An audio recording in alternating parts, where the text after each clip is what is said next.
रसूल अल्लाह मोडे नेरत खण हिक वार मिठा तुझो दिल सां कयां दीदार मिठा मोडे नेरत खण हिक वार मिठा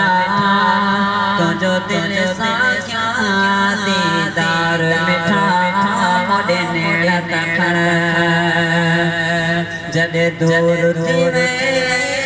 मुंहिंजो छजो नदी न रुसी मूंखां पुछो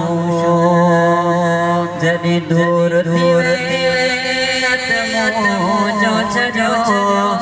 नदी न थी वियो ख़ुशो मूंखां रुसियो अॼु हीअ ॿुधी ॿुधी त पुकारे मिठा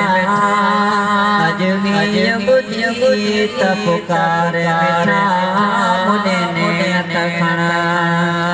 हिक वार मिठा तुंहिंजो दिल सां कयां दीदार मिठा मुॾे नेरत खण आया मस्तानो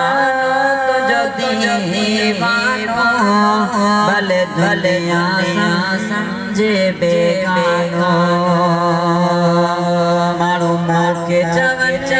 था मस्तानो आहियां दीवानो तुंहिंजो मस्तानो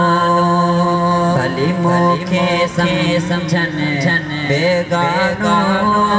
बस तुंहिंजो खपे हिकु प्यार मिठा मुॾे नेरत खण हिक वार मिठा तुंहिंजो दिल सां कयां दीदार मिठा मुॾे नेरत खण तुंहिंजी हिजर मेरा हाल थी विया हिकु साल भाया साल थिया तुंहिंजी हिजर मेरा हाल थी विया हिकु साल भाया साल थिया अॼु अंगण ते आए हाल थिया मां घोर सद सार मिठा मुॾे नेरत खण हिक वार मिठा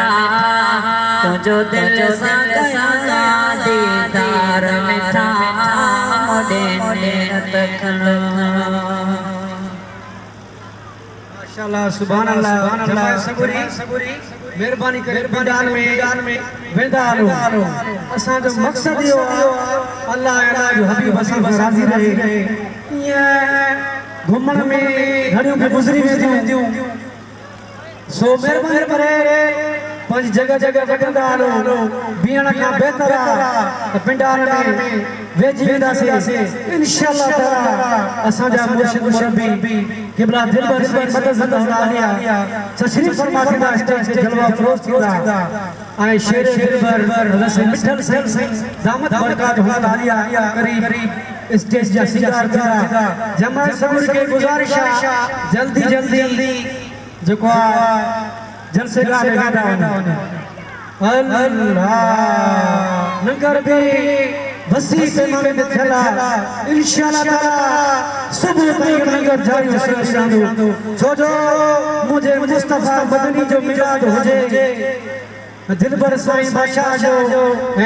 दरगाह हुजे उतो को फकीर खाली मारे दो रहमत बरकतूं हितां खणी वेंदो सो महिरबानी करे फकीर जल्दी जो जलसे गाह में वेंदा हलो सिक्का मोहब्बत से मदीने वाले सारे से सलात नजरानो हम यहाँ से पुकारे वो वहाँ से सुने मुस्तफा की समात पे लाखों सलाम आज इन दरगाह पे मदीने वाले सारे की खुसूसी निगाह अल्लाह वाले जी मशाइख ने शुक्र दिया हज़रात निगाह